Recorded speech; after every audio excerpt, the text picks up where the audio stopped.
Ukraine യുദ്ധത്തിന് ശാശ്വത പരിഹാരം കാണുന്നതിനായി യു.എസ്. പ്രസിഡന്റ് ഡൊണാൾഡ് ട്രംപും റഷ്യൻ പ്രസിഡന്റ് വ്ളാഡിമിർ പുടിനും തമ്മിലുള്ള കൂടിക്കാഴ്ചയ്ക്ക് കളമൊരുങ്ങുന്നു. ഇരുവരും തമ്മിൽ അടുത്ത ആഴ്ച കൂടിക്കാഴ്ച നടത്തുമെന്നും യു.എ.ഇ. ആയിരിക്കും വേദിയെന്നും റഷ്യൻ വൃത്തങ്ങൾ അറിയിച്ചു. പുടിനാണ് യു.എ.ഇ. ചർച്ചയ്ക്ക് വേദിയാകണമെന്ന് നിർദ്ദേശിച്ചത്. പുടിനും യുക്രൈൻ പ്രസിഡന്റ് വൊളോഡിമിർ സെലൻസ്കിയും തമ്മിൽ നേരിട്ട് ചർച്ച നടത്തിയതിനു ശേഷം മാത്രമേ പുടിനുമായുള്ള ചർച്ചയ്ക്ക് ട്രംപ് തയ്യാറാകൂ എന്നാണ് നേരത്തെ വൈറ്റ് ഹൌസ് അറിയിച്ചിരുന്നത്. അതേസമയം സമാധാന ചർച്ചകളിൽ യൂറോപ്യൻ രാജ്യങ്ങൾ കൂടി പങ്കെടുക്കണമെന്നാണ് സെലൻസ്കിയുടെ നിലപാട്. യു.എസ്. പ്രത്യേക പ്രതിനിധി സ്റ്റീവ് വിറ്റ്കോഫ് ബുധനാഴ്ച മോസ്കോയിൽ വെച്ച് 3 മണിക്കൂർ പുടിനുമായി കൂടിക്കാഴ്ച നടത്തിയിരുന്നു. ഇതിനു പിന്നാലെയാണ് വ്യാഴാഴ്ച ട്രംപുമായുള്ള കൂടിക്കാഴ്ചയ്ക്ക് കളമൊരുങ്ങുന്നതായി പുടിൻ സ്ഥിരീകരിച്ചത്. വ്യാഴാഴ്ച മോസ്കോയിൽ വെച്ച് UAE. President Mohammed bin Zayed Al നഹ്യാനുമായി പുടിൻ കൂടിക്കാഴ്ച നടത്തിയിരുന്നു. കൂടിക്കാഴ്ചയെ തുറന്ന മനസ്സോടെയാണ് ട്രംപ് കാണുന്നത്.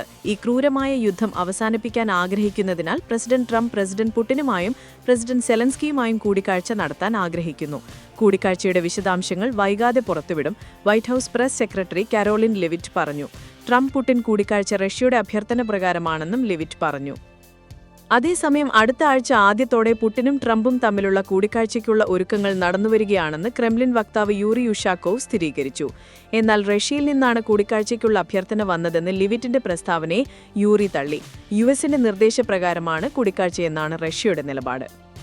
അതിരമ്പുഴ സ്വദേശിനി ജയനമ്മ 54 വയസ്സുള്ള ജയനമ്മയുടെ തിരോധാന കേസിലെ പ്രതി പള്ളിപ്പുറം ചൊങ്ങുതറ CM സെബാസ്റ്റ്യന്റെ കാറിൽ നിന്ന് കത്തി, ചുറ്റിക, ഡീസൽ മണമുള്ള കന്നാസ്, പേഴ്സ് എന്നിവ ക്രൈംബ്രാഞ്ച് സംഘം ഇന്നലെ രാത്രി കണ്ടെത്തി. വെട്ടിമുകളിൽ സെബാസ്റ്റ്യന്റെ ഭാര്യയുടെ വീട്ടിൽ ക്രൈംബ്രാഞ്ച് സംഘം നടത്തിയ മിന്നൽ പരിശോധനയിലാണ് കേസിൽ നിർണായകമാകുന്ന തെളിവുകൾ കിട്ടിയത്. വീട്ടിൽ പാർക്ക് ചെയ്തിരിക്കുകയായിരുന്നു സെബാസ്റ്റ്യന്റെ കാറ്. പിടികൂടിയ 20 ലിറ്ററിന്റെ കന്നാസിൽ ഡീസൽ വാങ്ങിയതാണെന്ന് സ്ഥിരീകരിച്ചിട്ടുണ്ട്. സെബാസ്റ്റ്യന്റെ ചേർത്തലയിലെ വീട്ടിൽ നിന്ന് കത്തിക്കരിഞ്ഞ നിലയിൽ വാച്ചിന്റെ ഡയലും ചെരുപ്പുകളും കഴിഞ്ഞ ദിവസം കണ്ടെടുത്തിരുന്നു. ഇതേസമയം മൊബൈൽ ഫോൺ കണ്ടെത്താനായില്ല. കോട്ടയത്തു നിന്നുള്ള ക്രൈംബ്രാഞ്ച് സംഘമാണ് ഇന്നലെ രാത്രി വെട്ടിമുകളിലെ വീട്ടിൽ പരിശോധനയ്ക്കെത്തിയത്.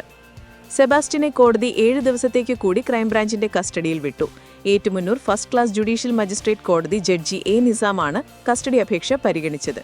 പ്രതി സെബാസ്റ്റ്യൻ തന്നെ എന്നതിന് തെളിവുണ്ടെന്നും കൂടുതൽ ചോദ്യം ചെയ്യൽ ആവശ്യമാണെന്നും അന്വേഷണ സംഘം കോടതിയെ അറിയിച്ചു.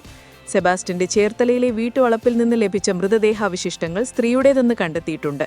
ഇത് ജയനമ്മയുടേതാണോ എന്ന് സ്ഥിരീകരിക്കാൻ DNA പരിശോധനാ ഫലവും മറ്റ് രാസപരിശോധനാ ഫലവും ലഭിക്കേണ്ടതുണ്ട്. ജയനമ്മയുടെ ഫോൺ കണ്ടെത്തണം. പ്രതിയുടെ മൊഴികളിൽ പലതും വിശ്വസിക്കാവുന്നതല്ലെന്നും ചില കാര്യങ്ങളിൽ കൂടുതൽ വ്യക്തത വരുത്തേണ്ടതുണ്ടെന്നും ക്രൈംബ്രാഞ്ച് ഉദ്യോഗസ്ഥർ കോടതിയെ അറിയിച്ചു.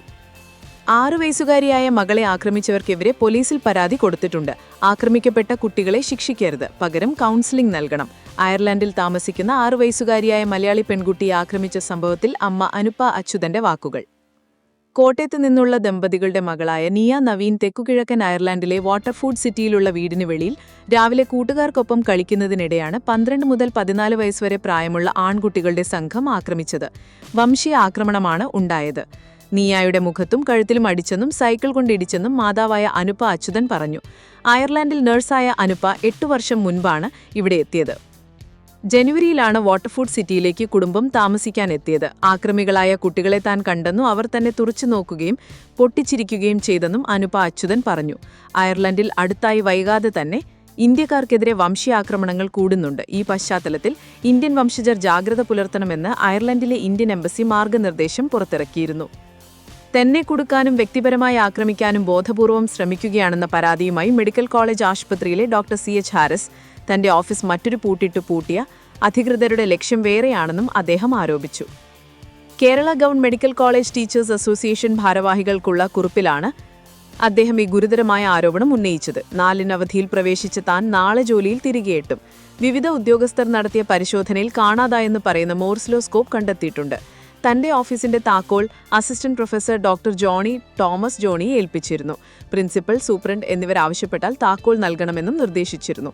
ചൊവ്വാഴ്ച പ്രിൻസിപ്പൽ ഡോക്ടർ PK ജബ്ബാർ മുറി തുറന്ന് മെഷീനുകൾ പരിശോധിക്കുകയും ഫോട്ടോയും വീഡിയോയും എടുക്കുകയും ചെയ്തു. ഇന്നലെ രാവിലെ principal superintendent, deputy superintendent, clerical ജീവനക്കാർ, ബയോമെഡിക്കൽ വിഭാഗത്തിലെ ജീവനക്കാർ എന്നിവരെല്ലാവരും അകത്ത് കയറി പരിശോധിച്ച ശേഷം മറ്റൊരു പൂട്ടുപയോഗിച്ചാണ് മുറി പൂട്ടിയത്.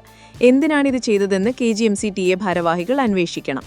തന്റെ രേഖകളും സ്റ്റോക്കും അറ്റൻഡൻസും ഡെസ്പാച്ച് എന്നിവയുടെ രജിസ്റ്ററും MCH പരീക്ഷയുടെ പേപ്പറുകളും അതിന്റെ വീഡിയോ റെക്കോർഡുകളും മാർക്ക് ലിസ്റ്റുകളും ഔദ്യോഗികമായ മറ്റ് രഹസ്യരേഖകളും അവിടെ സൂക്ഷിച്ചിരുന്നു. അന്വേഷണത്തിന്റെയും സ്റ്റോക്ക് പരിശോധനയുടെയും ഓഡിറ്റിന്റെയും സമയത്ത് വ്യക്തിപരമായ ആക്രമണമാണ് നടത്തുന്നത്. തന്നെ കൊടുക്കുന്നതിനു വേണ്ടി അവിടെ കൃത്രിമം കാണിക്കാനോ അല്ലെങ്കിൽ ചില ദുഷ്പ്രവൃത്തികൾ ചെയ്യാനോ ഉള്ള പദ്ധതിയാണെന്നും ഡോക്ടർ ഹാരിസ് കുറിപ്പിൽ പറയുന്നു.